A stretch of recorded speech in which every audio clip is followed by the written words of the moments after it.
I first come to Malaysia when I was 21. And when I first went to university, I was looking for getting into wildlife conservation. So getting into sea turtle conservation or into orangutan conservation. So when I first come here, then we land in Kuala Lumpur, then we go to KK. I was like, okay, Sabah's a different country. It's its own country. It's not Malaysia. But it wasn't until Malaysia True to Asia came out and the jingle, that is when people, particularly in the UK, they actually have started to know about Malaysia.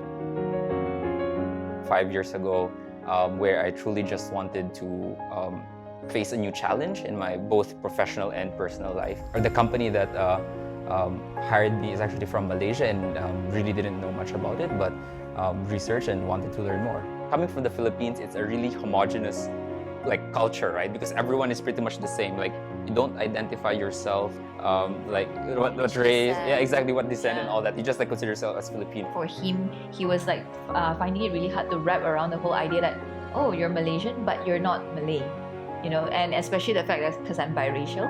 So he was like, what?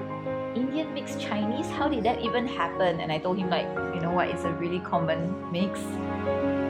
I was in between Europe and Malaysia. I wanted to study political science and communications, and I ended up here. My grandparents are actually from Sindh, which is now in Pakistan. And during the partition, they kind of moved to Indonesia. They flew, and I was in Indonesia my whole life.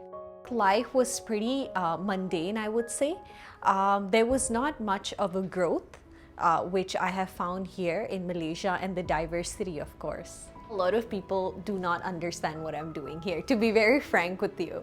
And I always tell them it's until you live here, you'll understand how beautiful Malaysia is and how open it is. Malaysia will always be so special to me. It's because I learned healing here. So yes, I have found my purpose in Malaysia, and yeah, I'm forever grateful for that.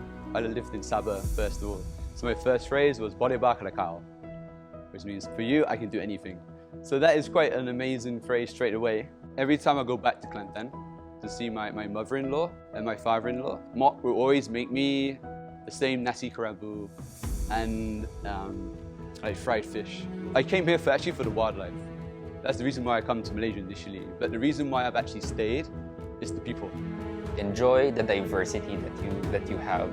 Enjoy the culture, the differences, because these differences are actually what unites you, If I could tell Malaysians in this Independence Day is to just open their eyes and see around them all the little things, and be appreciative of that, and just smile and be grateful, because there's so much to be grateful for here. Malaysia is such an incredible, diverse, amazing place in terms of the environment. It doesn't happen in every country. So we as Malaysians, we should be proud of Malaysia. And we have a lot of unity in our races. We are one.